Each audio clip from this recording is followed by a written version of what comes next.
اور ایک سوال اکثر مجھ سے عشرہ محرم میں بھی اولڈم میں ہوا تھا کہ علی کے کچھ بیٹوں کے نام بھی کچھ صحابیوں کے نام پہ تھے، لہٰذا یہ ان سے علی کی محبت کی دلیل ہے۔ میں نے آپ کے سامنے اللہ کے مقدس کلام سے ایک نبی کی دعا تلاوت کرنے کا شرف حاصل کیا۔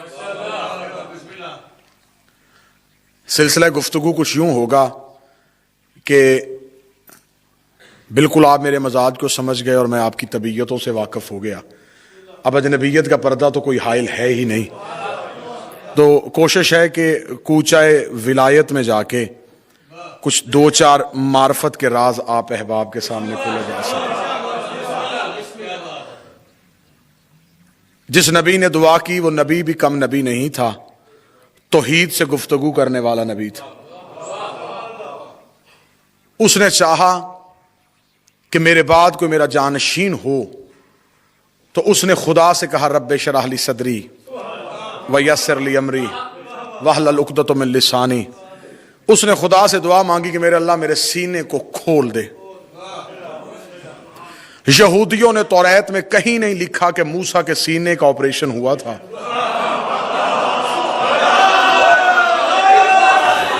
یار وہ اپنے نبی کی عزت سے بڑے واقف تھے۔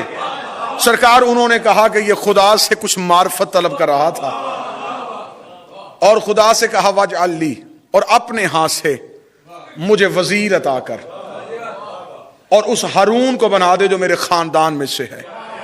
اللہ کا تو نبی ہے، خدا سے گفتگو کرتا ہے، نظر تیری بھائی پہ آ ہی گئی ہے، تو اللہ سے یہ کیوں نہیں کہہ دیتا کہ میرے اللہ میں نے اپنے بھائی ہارون کو وزیر بنا دیا ہے۔ آواز نبی آئی کہ میں اپنی اہمیت سے بھی واقف ہوں اور اپنی حدود سے بھی واقف ہوں، میں وزیر کی درخواست کر سکتا ہوں، بنا نہیں سکتا۔ میں گزارش کر سکتا ہوں، اللہ سے کہہ سکتا ہوں کہ میرے اللہ تو بنا دے، کیونکہ نبی کا جانشین جب بھی بناتا ہے اللہ بناتا ہے۔ موسیٰ نے امت کو اکٹھے کر کے نہیں کہا کہ میرے بعد میرے جانشین کا فیصلہ کرو۔ موسیٰ نے وزیر مانگا تھا، وسیع نہیں۔ قبلہ تشریف فرما ہے وزیر کا عہدہ اور ہے، وسیع کا عہدہ اور ہے۔ وزیر جو زندگی میں بوجھ اٹھائے اسے وزیر کہتے ہیں، جو مرنے کے بعد وصیت پہ عمل کروائے اسے وسیع کہتے ہیں۔ ہر نبی کا وزیر اور رہا ہے، وسیع اور رہا ہے۔ جو زندگی میں ساتھ تھا وہ ہارون تھا، جناب موسیٰ کے جانے کے بعد یوشع ابن نون تھا۔ وزیر اور ہوتا ہے، وسیع اور ہوتا ہے۔ یہ دونوں عہدے ابو طالب کا بیٹا علی تھا جس کے پاس اکٹھے تھے۔ زندگی میں وزیر رہا، جانے کے بعد وسیع بن گیا۔ بے شک لینا تھا وزیر اپنا، پھر بھی خدا کو کہنا پڑا واجعل لی، تو مجھے دے دے اور تو میرا وزیر بنا دے۔ یہ ہے موسیٰ کی دعا۔ لیکن جب نبی نے دعا مانگی، پھر نبی نے یہ نہیں کہا، فرمایا واجعل من لدنک، تو مجھے دے لیکن اپنے پاس سے دے، سلطانا نصیرا۔ اب یہ میرے جڑے ہاتھ میں پہلا نتیجہ اپنے محترم اور متبرک مجمع کے سماعتوں کی نظر کرنے لگا ہوں۔ موسیٰ کلیم اللہ تھا، موسیٰ نے اللہ سے مدد مانگی تھی، نبی نے مدد نہیں مانگی، مددگار مانگا۔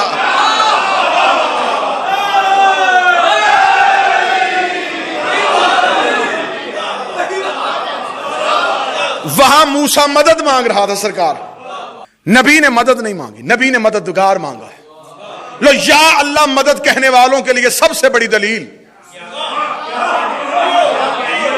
جو کہتے جی اللہ کے علاوہ کوئی مدد نہیں کرتا، صرف اللہ سے مدد مانگنی چاہیے، اور پھر وہ قرآن کی ایک آیت کو اپنے رکشوں پہ، اپنی گاڑیوں پہ، اپنی دکانوں پہ، اپنے گھروں پہ ایک سٹیکر بنا کے لگا دیتے ہیں، اے محمد کہہ دیجئے میرے لیے میرا اللہ ہی کافی ہے، اے محمد کہہ دیجئے میرے لیے اللہ ہی کافی ہے۔ اس آیت کو بچوں کو پڑھا کے کہتے بیٹا یہ دیکھو اللہ قرآن میں نبی سے کہہ رہا ہے کہ تو کہہ دے کہ تیرے لیے اللہ ہی کافی ہے، لہذا یا علی مدد نہیں ہوتا، یا رسول اللہ مدد نہیں ہوتا، پنجتن پاک مدد نہیں ہوتا، اہل بیت کرام مدد نہیں ہوتا، مدد صرف اللہ کرتا ہے۔ حاجت حاجت روا صرف اللہ ہے، مشکل کشا صرف اللہ ہے۔ قرآن کی آیت کو پڑھ کے بچوں کے عقیدے خراب نہ کرو۔ تو نے آیت پڑھی ہے لیکن ترجمہ ٹھیک نہیں کیا۔ تو نے کہا کہ خدا کر اے محمد کہہ دیجئے میرے لیے میرا اللہ ہی کافی ہے، دلیل عرش سے وزنی دینے لگا ہو۔ اس بات کو کہنے کے لیے بندے کو کم از کم محمد ہونا چاہیے۔ یہ بات کہنے کے لیے بندے کا کم از کم محمد ہونا چاہیے۔ اس کے لیے اللہ کافی ہے، ہمارے لیے اللہ کافی نہیں۔ خدا نے رسول سے کہا تو مجھ سے مددگار مانگ، میں تیری مدد کروں گا لیکن ڈائریکٹ نہیں، اس مددگار کے ذریعے۔ اور ہم نے یا علی مدد کہا، دنیا کو ضد تو بڑی تھی نا، انہوں نے یا علی مدد کے مقابلے پہ یا اللہ مدد کہہ دی۔ یہ بھی میرے عقیدے کی زیادہ وضاحت ہو گئی۔ تم نے یا علی مدد کے مقابلے پہ یا اللہ مدد کہہ کے ہمارا عقیدہ مضبوط کر دیا۔ تم نے ثابت کر دیا ہے کہ علی کا مقابلہ بندوں کے بس میں نہیں۔ جو بول سکتا ہے وہ میرے ساتھ بولے گا۔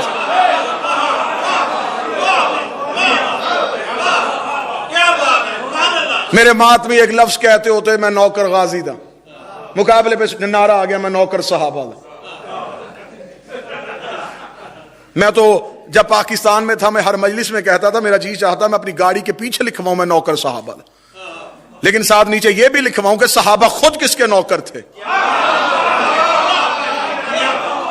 خدا آپ نے اپنی کتابوں میں لکھا، اس روایت کو نہ ہم نے مانا نہ ہم نے کبھی ممبر سے پڑھا۔ تم نے صحابہ کی عزت بڑھانے لیے اپنی کتابوں میں لکھ دیا تھا کہ ایک صحابی نے ایک بہت بڑے بندے کے بیٹے کو جب میرے مولا حسن نے کہہ دیا تھا تو ہمارے نوکر کا بیٹا ہے، تو ہمارے غلام کا بیٹا ہے، اس نے باپ سے کہا حد نہیں ہو گئی، حکومت ہماری، تخت ہمارا، تاج ہمارا، خلافت ہماری، یہ کچی حویلیوں میں رہنے والے سید ہمیں نوکر کے بیٹے کہہ رہے ہیں، ہمیں غلام کے بیٹے کہہ رہے ہیں۔ بیٹے نے جب باپ کو شکایت کی، باپ نے قریب بلا کے کہا سچ بتا، کہنے والا حسن ہی تھا، کہنے والا حسن ہی تھا۔ اس نے کہا ہاں بابا مجھے حسن نے بھرے دربار میں کہا تو ہمارے نوکر کا بیٹا ہے۔ اس نے کاغذ قلم دے کر جلدی کر لکھوا کے لے کے آ، لکھوا کے لے کے آ۔ میرا امت مسلمہ سے یہی سوال ہے، یہ جو آج کاغذ قلم لے کے جا رہے ہیں یہ وہی نہیں جنہیں محمد نے کہا تھا کاغذ قلم دو،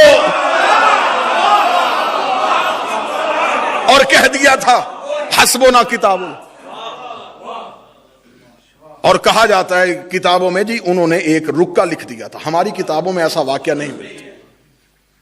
تو انہوں نے کہا جب میں مر جاؤں تو میرے کفن میں رکھنا۔ یہ سیدوں کی تحریر جنت کی رسیدیں ہوتی ہیں۔ ہم کفن پہ نادی علی لکھے تو اعتراض،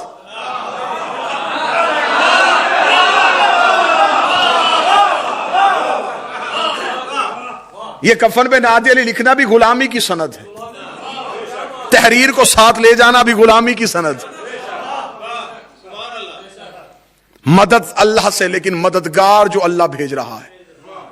یہیں پہ میں اپنے محترم عمران بھائی سے کہوں سرکار مجھے پانی کا گلاس دیں، کہوں مانگوں نہیں، صرف میں کہوں کہ پانی کا گلاس دے، سمجھانے کے لیے۔ یہ سرکار پانی کا گلاس پکڑ کے گیا جی بسم اللہ قبلہ، میں کہوں عمران بھائی ہاتھ سے نہ دیں آپ دیں، یہ کہیں گے دے تو میں ہی رہا ہوں، وسیلہ ہاتھ ہے، دیتا اللہ ہی ہے۔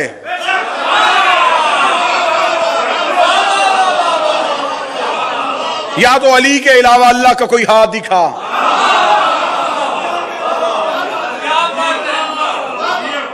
توحید کی ضرورت کو علی کہتے ہیں۔ میں نے جملہ خطابت میں نہیں کہا، توحید کی ضرورت کو علی کہتے ہیں۔ معراج کے پردے میں اسے ضرورت تھی لہجے کی، اسے کوئی لہجہ چاہیے تھا، اس نے گفتگو کرنی تھی پیغمبر سے، اسے وہ لہجہ چاہیے تھا۔ کہا جاتا ہے کہ پھر وہ علی کے لہجے میں بولا۔ معترض اعتراض کر کے تھا میری سمجھ میں نہیں آتا، اللہ ساری طاقت رکھتا ہے، اسے کیا ضرورت تھی کہ علی کے لہجے میں بولے؟ تو نے قرآن میں نہیں پڑھا کہ اللہ طور سے بولتا تھا، اللہ درخت سے بولتا تھا، اللہ پتھروں سے بولتا تھا، اللہ کسی نبی سے پتھر کے ذریعے بولا، کسی نبی سے درخت کے ذریعے بولا، کسی نبی سے پانی کے ذریعے بولا۔ اللہ درخت سے بولے تو تجھے اعتراض نہیں، اللہ پہاڑ سے بولے تجھے اعتراض نہیں، اللہ آگ سے بولے تجھے اعتراض نہیں، اللہ حیدر سے بولے اعتراض کیوں ہو جاتا ہے؟ اللہ جب بھی بولتا ہے کسی بے عیب سے بولتا ہے۔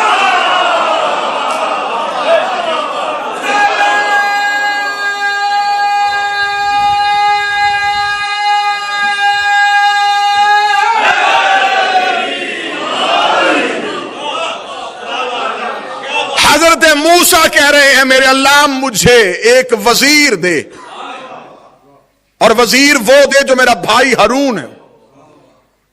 کتابیں لکھتی ہیں کہ حضرت موسیٰ کی اور ہمارے نبی کی کہانی بڑی ملتی ہے،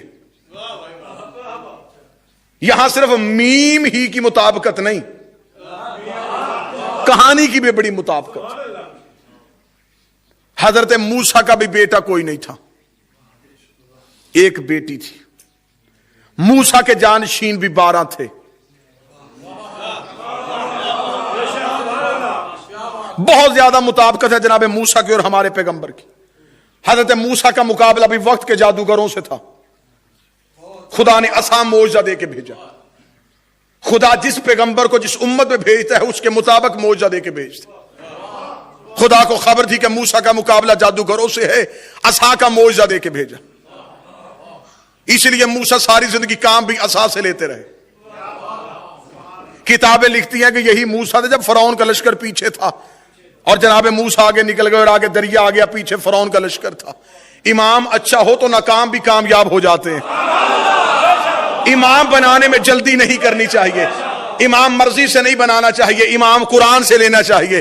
موسیٰ کے پیچھے جتنے لوگ تھے انہوں نے پیچھے آتا ہوا فرعون دیکھا، انہوں نے کہا مروا دیا موسیٰ، آگے بھی موت ہے پیچھے بھی موت ہے، آگے جائیں دریا میں گرتے ہیں، پیچھے جائیں فرعون پکڑتا ہے۔ موسیٰ نے منہ آسمان کی جانب کہا میرے اللہ اب یہ کس چیز کا امتحان ہے، اب یہ کیسی آزمائش ہے؟ آواز موسیٰ پریشان کیوں ہوتا ہے؟ میں نے تجھے عصا معجزے میں دیا ہے، اس عصا کو دریا پہ مار۔ موسیٰ نے عصا کو دریا پہ مارا۔ قرآن کہتا ہے دریا کی لہروں نے موسیٰ کو رستہ دے دیا۔ دریا کی لہروں کا رستہ دینا تھا، پیچھے قومیں تھی 12، قبیلے تھے 12، ایک نے دوسرے کا گریبان پکڑ لیا، پہلے ہم گزریں گے، دوسرے نے کہا ہم گزریں گے، تیسرے نے کہا ہم گزریں گے۔ ادھر 12 قبیلوں میں جنگ چھڑ گئی۔ عصا پہ ٹیک لگا کے موسیٰ دیکھ رہا تھا، آوازیں میرے اللہ قبیلے قومیں میرے پیچھے 12 ہیں، رستہ تو نے ایک بنا دیا ہے۔ آواز قدرت آئی، موسیٰ پریشان کیوں ہوتا ہے؟ دوبارہ عصا کو دریا پہ مار۔ موسیٰ نے دوبارہ عصا کو دریا پہ مارا۔ قرآن کہتا اب رستے بن گئے 12، رستے بن گئے 12، رستے بن گئے 12۔ اب بولیں یا خاموش رہے، ہدایت کے رستے ہوتے ہی 12 ہے، نجات کے رستے ہوتے ہی 12 ہے۔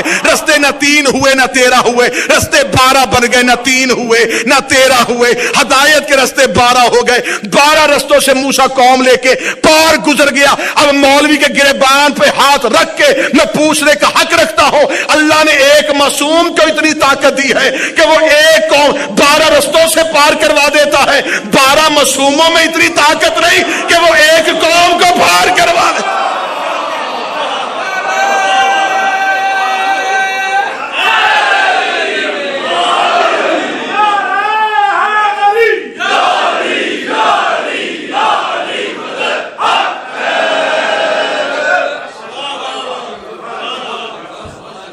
لیکن شاگردی کی موسیٰ نے تو پھر خضر نبی کی۔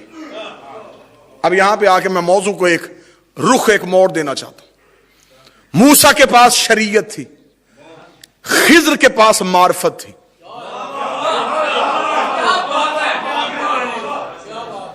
قرآن کہتا ہے نا کہ خضر نے عرفان سکھایا تھا موسیٰ، اور معرفت ہمیشہ اپنے پہلے زینے پہ نتیجہ نہیں رکھتی۔ معرفت کا پہلا زینہ شریعت والوں کی سمجھ میں نہیں آتا، پہلے ہی زینے پہ شریعت والے کفر کا فتویٰ لگانے کو تیار ہو جاتے۔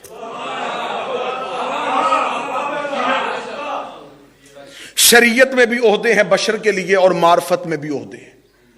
شریعت کے عہدے بشریت کے لیے ہیں، غوث قطب ابدال۔ معرفت میں فقیر، رند، مجذوب، مست اور کلندر۔ اب زبان سے تھوڑا بولیے گا سرکار۔ میں 2-4 جملے جو معرفت کے پڑھنا چاہتا ہوں وہ پڑھنا چاہتا ہوں سرکار کلندر کبریا کے، کیونکہ کلندر کبریا کے بارے میں نسلوں کو معرفت نہیں، ان کے پیغام کو اور طریقے سے بیان کیا جاتا ہے۔ کلندر کبریا کو کیا مقام رکھتے تھے کہ آج جو پیغام وہ دے کے گئے تھے کیا اسی طریقے سے ملنگی کا نام کلندر کبریا نہیں؟ اب اجازت ہے تو میں یہ موضوع شروع کروں سر۔ یہ ہیں سارے عہدے ولایت کے نیچے آتے ہیں، اور سرکار ولایت وہ منصب ہے جس میں اللہ بھی لا شریک نہیں ہے۔ خدا وحدت کے اس ولایت کے معاملے میں لا شریک نہیں ہے۔ بات مشکل ہوگی لیکن نتیجہ میں دوں، سرکار آپ سے دعا لوں گا قبلہ وہ وحدت کے معاملے میں لا شریک ہے، ولایت کے معاملے میں لا شریک ہے۔ اس نے کہا انما ولیکم اللہ ورسولہ، ایک میں ولی ہوں،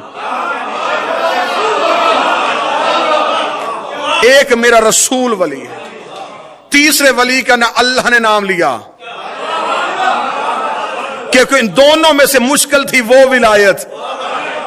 اسے خبر تھی کہ مجھے ماننے والے آسانی سے مان جائیں گے، نبی کی ولایت ماننے والے آسانی سے سمجھ جائیں گے۔ علی کی ولایت ماننے کے لیے باپ کا امیر ہونا ضروری نہیں، اماں کا شریف ہونا ضروری ہے۔ مشکل ترین کام تھا۔ اس نے پہلے اپنی ولایت کا ذکر، پھر رسول کی ولایت کا ذکر، پھر علی کی ولایت کا ذکر۔ اسی لیے رسول نے مکہ میں لا الہ الا اللہ، مدینے میں محمد رسول اللہ۔ اب اگلے بندے چپ ہو جائے تو پیچھے سے داد کسی نے لکھ کے تو نہیں دینی نا سرکار پیچھے تو لکھ کے تو نہیں آنی نا جی، فرنٹ مضبوط ہونا چاہیے۔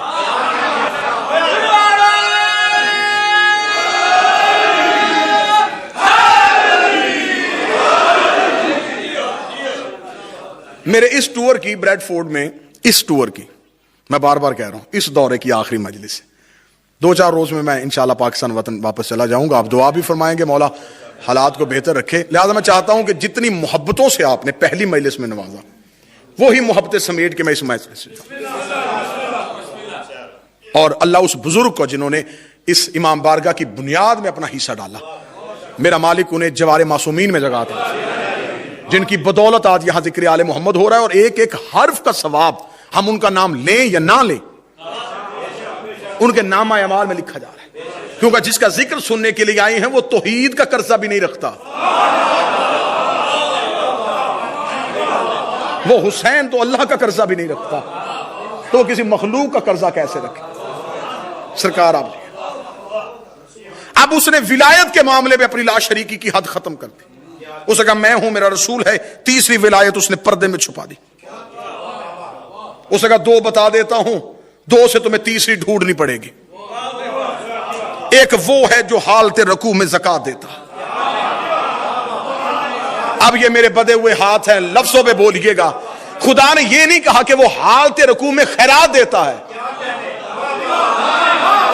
سرکار وہ حالت رکوع میں خیرات نہیں دیتا، زکات دیتا ہے۔ رکھو علماء شرق و غرب کے سروں پہ قرآن، کون تھا جس نے حالت رکوع میں کچھ دیا؟ کوئی اور دیتا تو نماز ٹوٹ جاتی۔ شریعت کوئی اور دیتا تو نماز ٹوٹ جاتی، کہ کوئی کیونکہ قربتاً اللہ کی نیت کر کے کھڑا ہوا تھا، صرف تیری قربت چاہیے، دنیاوی کام کیا، نماز باطل ٹوٹ گئی۔ اب یہ نماز اس لیے نہیں ٹوٹی کہ نماز خود دے رہی تھی، اب یہ جو دے رہا ہے یہ نمازی نہیں دے رہا، یہ خود نماز دے رہی ہے۔ کہتے ہیں اس کی تفسیر میں تمام نے یہی لکھا کہ یہ آیت کا شان نزول یہ ہے کہ علی ابن ابی طالب نے دروازے پہ ایک فقیر نے صدا دی تھی، اور مولا علی نے اپنی انگوٹھی اتار کے اسے دے دی تھی۔ اب اللہ کہہ رہا ہے کہ زکات دی ہے، قبلہ تشریف فرما ہے میں داد بھی لوں گا دعا بھی لوں گا، قبلہ خدا کہہ رہا ہے زکات دی ہے، زکات کا نصاب ہوتا ہے۔ بھئی زکات ویسے تو نہیں دی جا سکتی، زکات کا نصاب ہے، اونٹوں پہ اتنی ہوتی ہے، بھیڑوں پہ اتنی ہوتی ہے, سونا اتنا ہو تو اتنی ہوتی ہے, زکات نہ بڑھ سکتی ہے نہ گھٹا سکتے ہو, زکات اپنی مرضی سے تو ہوتی نہیں ہے, زکات ہوتی ہے اللہ کی مرضی سے, زکات کے حصے ہوتے ہیں, زکات کا نصاب ہوتا ہے. اور خدا قرآن میں کہتا کہ علی نے حالت رکوع میں زکات دے دی تھی. اب علماء کے سروں پہ قرآن رکھ کے پوچھو علی نے زکات کیا دی تھی, کہتے انگوٹھی دی تھی. وہ انگوٹھی سونے کی تھی, چاندی کی تھی, عقیق تھا, زمرد تھا, یاقوت تھا. وہ انگوٹھی کس کی تھی ہمیں بتائیے؟ انگوٹھی تھی سلیمان ابن داؤد کی جو علی کے ہاتھ میں تھی اور علی نے زکات میں دے دی. اب اس انگوٹھی کی معرفت کیا ہے؟ علماء کہتے ہیں یہ سلیمان کے ہاتھ میں ہوتی تھی. سلیمان کائنات پہ حکمرانی کرتا تھا. اب سلیمان کی حکمرانی کیا تھی؟ کہتے زمین میں بھی حکمرانی تھی, ہوا پہ بھی حکمرانی تھی, جنات پہ بھی حکمرانی تھی, فرشتوں پہ بھی حکمرانی تھی. پورا مجمع اٹھ کے کھڑا ہو جائے, علی کی سلطنت کیسے سمجھاؤ؟ سلیمان کے ہاتھ میں انگوٹھی, کائنات سلیمان کی مٹھی میں, انگوٹھی اتر جاتی, طاقت ختم ہو جاتی. جس علی کی شریعت میں جائیداد کا نصاب سلمان کی انگوٹھی ہو, اس کی ملکیت کتنی ہوگی؟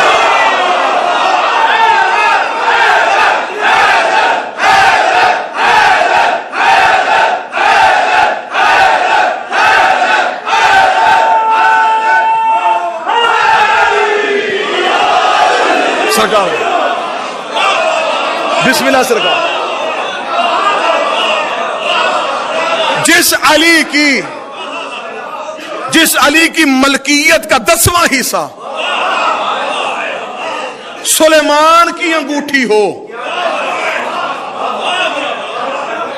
جس کا 10واں حصہ یہ ہے, اس کا کل رقبہ کتنا ہو؟ اور قبلہ ڈاکٹر صاحب اگلا سوال سنیے گا کہ مجھے نہیں سمجھ آئی. میں تاریخ کا طالب علم ہوں قبلہ. جب بھی میں نے تاریخ کی اوراق گردانی کی میں نے بڑا سوچا کہ آخر یہ فقیر کون تھا؟ بھئی چھوٹا موٹا فقیر تو ہو نہیں سکتا. اتنی قیمتی انگوٹھی لے گیا, نہ کسی نے آتا دیکھا, نہ کسی نے جاتا دیکھا. بھئی کیوں آیا تھا؟ کہتے کوئی بھوکا تھا. تو انگوٹھی کہاں بکی؟ بھئی وہ انگوٹھی آخر اس نے مدینے کے کسی نہ کسی دکاندار کو دی ہوگی. وہ جس کے پاس گئی پھر اس نے اس کا کیا کیا؟ انگوٹھی مسجد سے نکل کے گم کیوں ہو گئی؟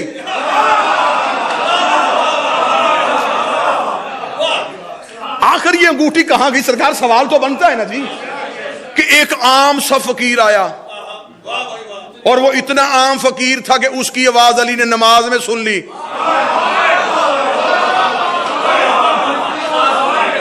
جس کے پاؤں میں تیر ہو اور حالت نماز میں نکل جائے اور وہ صدا نہ سنے.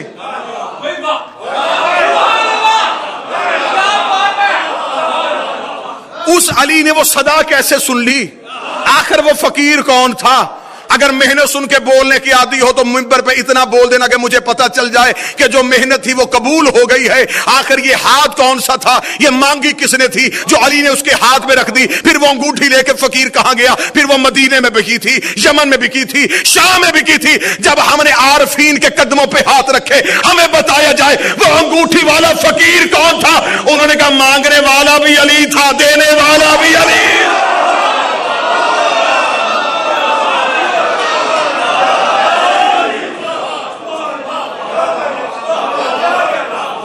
چودہ جب اپنی کسی حقیقت کو ظاہر کرتے ہیں تو وہ کسی بشر کا سہارا لے کے ظاہر نہیں کرتے. اتنی قیمتی آیت آئے. میں نے پاکستان میں ایک اشرا پڑھ رہا تھا سرگودا میں. سرکار میں نے یہ آیت کی تفسیر پڑھی. بعد میں کچھ بندے مولانا کو لے کے آئے. اس نے کہا جی آپ کی تقریر سنی ماشاءاللہ ٹھیک تھی, اچھا پڑھا آپ نے, لیکن آپ یہ بتائیں کہ ایک سوال نے مجھے ساری رات نہیں سونے دیا. میں نے کہا جی بتائیں. اس نے کہا آپ کہتے ہیں کہ اللہ بھی ولی ہے, رسول بھی ولی ہے, حضرت علی بھی ولی. آپ ہمیں بتائیں تینوں میں سے بڑا ولی کون سا ہے؟ میں نے کہا جی اللہ، اس سے چھوٹا، میں نے کہا رسول، سب سے چھوٹا، میں نے کہا جی علی، اس نے کہا بڑوں کے ہوتے ہوئے چھوٹے سے کیوں مانگتے ہو؟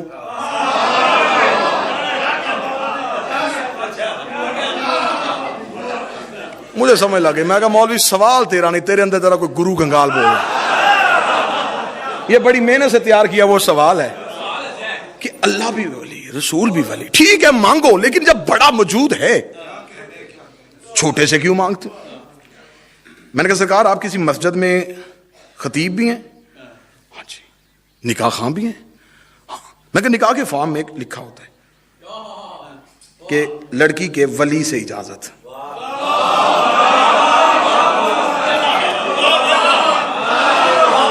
اب یہ ہمارے دادا استاد قبلہ مبلغ اعظم مولانا اسماعیل کا طریقہ کار تھا، وہ کہتے تھے کہ سائل کا سوال دے کے اسے جواب دیا کرو، وہ علم کی صورت میں سوال کرے، علم کی صورت جواب دو، سوال عقلی دلیل مانگے تو عقلی دلیل سے دیکھو۔ میں نے کہا جی وہ لکھا ہوتا ہے کہ لڑکی کے ولی کی اجازت، لڑکے کے ولی کی اجازت۔ میں نے کہا یہ کس ولی کی بات کرتے ہیں؟ اس نے کہا یہ ولی ہوتا ہے پالنے والا۔ میں نے کہا اس سے مراد کون ہوتا ہے؟ باپ۔ اس نے کہا باپ بھی ہوتا ہے، ماں بھی ہوتی ہے۔ میں نے کہا باپ بھی ولی ہے، ماں بھی ولی ہے، باپ بھی ولی ہے، ماں بھی ولی، ان دونوں میں سے بڑا ولی کون سا ہے؟ اس نے کہا جی باپ، چھوٹا ماں۔ میں نے کہا بڑے کے ہوتے ہوئے بچے روٹی چھوٹے سے کیوں مانگتے؟ کیونکہ انہیں پتا ہے کہ بڑے کو بھی خبر ہے کہ ہے میرا ہی، تقسیم چھوٹا کرتا ہے۔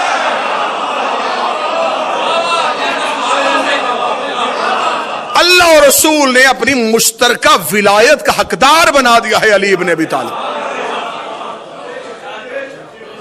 پھر علی کے پاس ہے یہ ولایت کا دریا، جس نے اس سے جو جام پیا وہ معرفت کے درجے میں آ گیا۔ اور یہ پھر علی کی اپنی مرضی ہے، جی چاہے تو اسکالر کی سمجھ میں نہ آئے، جی چاہے تو گلی میں چلتے پھرتے ملنگ کی سمجھ میں آ جائے۔ پھر مجھے جملے یاد آ گئے، قبلہ مرحوم ولی اعظم اسماعیل اعلیٰ مقام ہو گئے، بڑوں کی باتیں چھوٹوں کو بڑا بنا دیتی ہیں۔ ایک مولوی نے مناظرے پہ عبد الستار توسی مناظرہ کر رہا تھا، اس نے قبلہ ولی اعظم نے کہا حد نہیں ہوتی، بڑا پاک مذہب لے کے پھرتا ہے، یہ جتنے ملنگ ہوتے ہیں ان ملنگوں کو اپنی ہوش کوئی نہیں ہوتی، اور علی علی علی علی علی حق کا امام، علی حق کا امام، حد ہو گئی ہے۔ وہ انہیں سکھا پاکی پکیزگی، کسی چیز کا پتہ نہیں، کپڑوں کی خبر نہیں، نجاست طہارت کا پتہ نہیں، اور علی علی کرتے ہیں، اپنی ہوش نہیں اور علی کا نام لیتے ہیں۔ قبلہ نے ایک لمحہ دیر کیے بغیر کہا چلو انہیں اپنی ہوش نہیں ہوتی، علی کی ہوش تو ہوتی ہے۔ مولوی تجھ سے زیادہ پھر ہمارے ملنگ اچھے جنہیں اپنی ہوش نہیں لیکن انہیں علی کی ہوش ہے، انہیں خبر یہ ہے کہ علی حق کا۔ اب جس نے جو معرفت کا لیا وہ اس معرفت میں پہنچتا گیا، اور ولایت کے معرفت کے جتنے جام تقسیم ہوتے ہیں وہ ولایت علی ابن ابی طالب ہے۔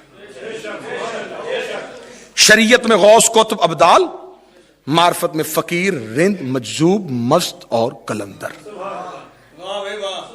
شریعت والے تارک الدنیا نہیں ہوتے،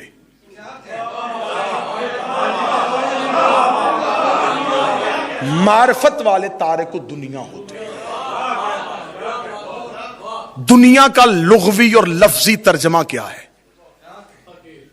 حقیر نہیں، اکبر بڑا مرد، کبرا بڑی عورت، اصغر چھوٹا مرد، صغرا چھوٹی عورت، اعلی ایک بڑا مرد، دنیا ایک چھوٹی گندی عورت۔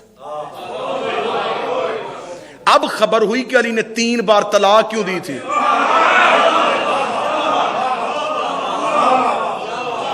اور یہی دنیا جب دوبارہ زیور سے آراستہ ہو کے حسن کے دروازے پہ آئی، حسن نے ٹھوکر مار کے کہا اٹھ جا، جسے باپ طلاق دے بیٹوں پہ حرام ہوتے۔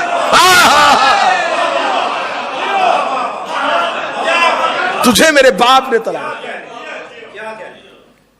سرکار اب یہاں پہ ایک سوال پیدا ہوتا ہے، جی آپ یہ بتائیں کہ کلندر، کیونکہ یہ دن ہے اس میں شہباز کلندر کا ذکر تذکرہ ضرور ہوتا ہے کہ جی عرس شروع ہو گیا کہ کلندر کبریا، جی ان کا نام تو عثمان مروندی تھا۔ اور ایک سوال اکثر مجھ سے عشرہ محرم میں بھی اولڈم میں ہوا تھا کہ علی کے کچھ بیٹوں کے نام بھی کچھ صحابیوں کے نام پہ تھے، لہٰذا یہ ان سے علی کی محبت کی دلیل ہے۔ اس میں ایک آپ کو عقلی اور منطقی جواب دے دیتا ہوں، یہ کوئی دوستی کی علامت نہیں۔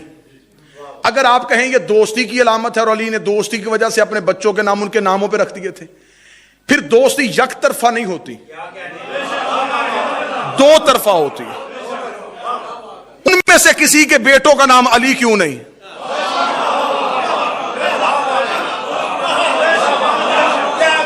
ان میں سے کسی کے بیٹے کا نام حسن کیوں نہیں؟ حسین کیوں نہیں؟ عرب میں کردار سے محبت کی جاتی تھی۔ عربوں میں تو ناموں کا رواج بھی کثرت سے نہیں تھا، یہ تو لقب سے یاد کرتے تھے، کنیت سے یاد کرتے تھے، فلاں کا بیٹا، باپ کے نام کے ساتھ، خاندان کے نام کے ساتھ۔ اور اچھے فرد وہی ہوتے تھے جو باپ کے نام سے مشہور ہو۔